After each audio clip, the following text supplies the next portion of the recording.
Hi guys, you know what's crazy? The Keychron K2 version 2 has been around for years. It's one of those keyboards that just won't die. Alright, but here we are, 2025, so we are surrounded by new mechanical boards or mechanical keyboards every month. And people still ask the same thing, is the K2 Keychron still worth it this 2025? So today, let's find out. So we'll talk about the build quality, typing feel, battery life, gaming performance, even how it handles in Valorant, and see if these boards still deserve a spot on your desk. This is the Keychron K2 version 2 white backlight with hot swappable red switches. So simple, solid, and still one of the most popular boards that you can buy in the market today. Let's start with build and design. The K2 keeps the 75% layout, 84 keys, compact but complete. You get your arrows, functions row, and dedicated deletes ins home cluster without wasting desk space. The aluminum top frames give it structure. No flex, no creak, just that dense feel you don't get from the cheaper plastic cases. Underneath is a solid ABS base and two-level kickstand that lets you choose your angle. Keycaps are double-shot ABS with Cruise Legends. Some users wish for PBT, but for the price, this hold up well. Overall height, yes, it is a bit tall, but wrist rest helps for a long session. The unit I have uses Keychron red linear switches, so they are smooth, consistent, and light, about 45 grams of actuation. So no tactile bump, no click, perfect if you want speed and silence. Okay, so because it's hot swappable, you can easily change the switches later. So like for example, the Keychron, Ako, even the Lub linears that no soldering needed. Okay, so let's hear a short sound test for this keyboard.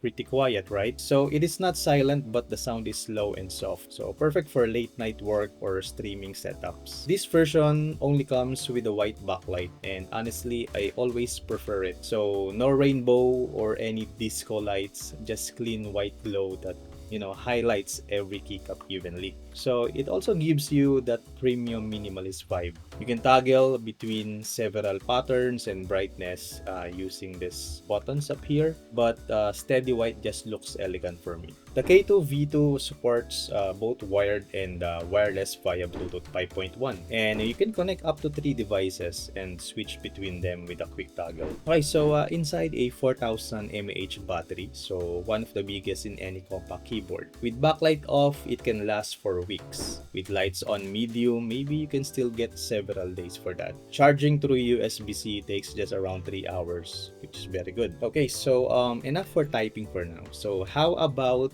for gaming? I tested the K2 on Valorant FPS games. So and these red switches actually perform really well. So the light actuation means fast reaction time. You can strafe or counter strafe and peek with barely any delay. And by the way, I use wired mode for rank play. So zero latency, zero dropouts.